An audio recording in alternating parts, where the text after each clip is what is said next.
नमस्कार मैत्रिणींनो, आज आपण अंगारिका चतुर्थीनिमित्त बाप्पाच्या नैवेद्याला तळणीचे मोदक बनवणार आहोत। हे मोदक बनवायला एकदम सोपे आहेत। यासाठी आपल्याला लागणारे साहित्य: 1 वाटी गव्हाचे पीठ, 4 चमचे बारीक रवा, सुक्या खोबऱ्याचा खीस 4 चमचे, 1 वाटी बारीक चिरलेला गूळ, 1 चमचा वेलची पावडर आणि 1 वाटी दूध, काजू बदामचे काप आणि खसखस। एका बाउलमध्ये आपण सुक्या खोबऱ्याचा खीस, 1 चमचा वेलची पावडर, 1 वाटी गूळ हे एकत्र करून छान मिक्स करून घेणार आहोत।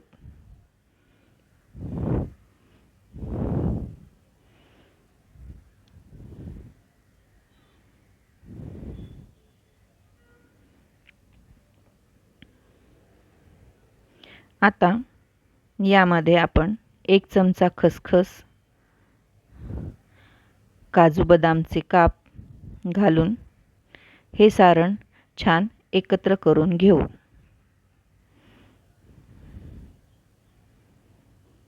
आता दुसऱ्या बाउलमध्ये 1 वाटी गव्हाचे पीठ, 4 चमचे रवा हे एकत्र करून त्यात थोडे थोडे दूध घालून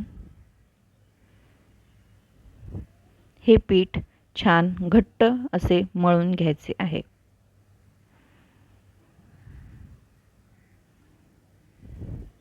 पिठामध्ये एकदम दूध घालायचे नाही। जास्त दूध घातले तर पीठ सैल होते आणि त्याची पारी नीट बनणार नाही। त्यासाठी थोडे थोडे दूध घालून छान घट्टसर असे पीठ मळून घ्यायचे आहे। आता 1 वाटी दुधातील 2 चमचे दूध शिल्लक राहिले आहे। हे पीठ छान असे घट्ट मळून घ्यायचे आहे।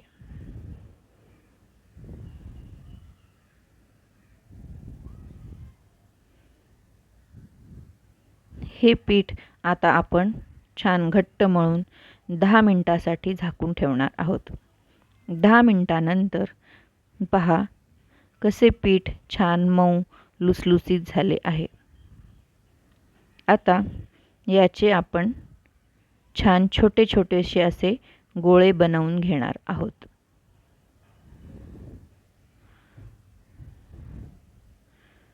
पीठ छान मऊ असे मळून घ्यायचे आहे, म्हणजे त्याचे पारीही छान होते आणि आपल्याला लाटताही छान येते। साधारणतः एवढ्या पिठाचे 15 गोळे बनवून तयार होतात। आता आपण याच्या पातळ अशा छोट्या छोट्या पाऱ्या लाटून घ्यायच्या आहेत।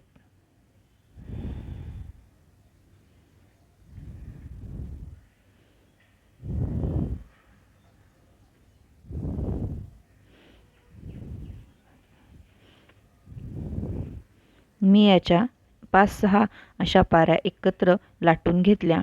त्यानंतर याला छान अशा पाकळ्या बनवायच्या आहेत।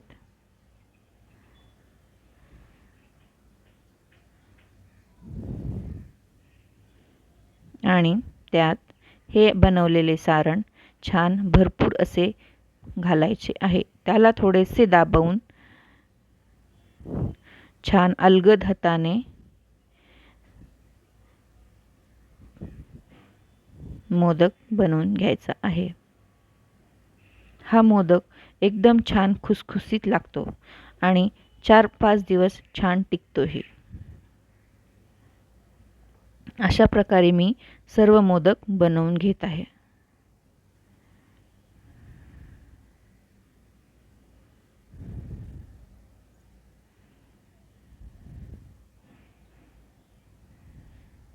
हे आपले सगळे मोदक बनवून तयार आहेत। आता गॅस चालू करून तो मंद गॅस आचेवर कढई ठेवलेली आहे। मी तळणीसाठी लोखंडीच कढई वापरते. मी इथे तळायला तेल टाकलेले आहे. तुम्हाला आवडीच्यानुसार तूपही टाकू शकता. तेल गरम झालेले आहे बघण्यासाठी त्यात मी छोटासा एक कणकेचा गोळा टाकून बघितला. तो असा वर आलेला आहे, म्हणजे तेल छान तापलेले आहे. आता आपण एक एक मोदक त्यात सोडून छान तळून घेऊया.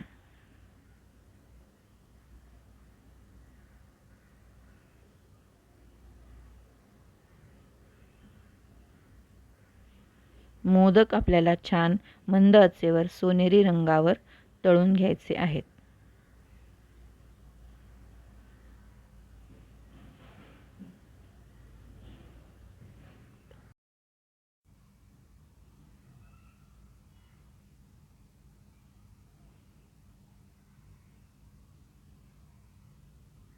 इथे आपले सर्व मोदक तळून तयार आहेत. धन्यवाद.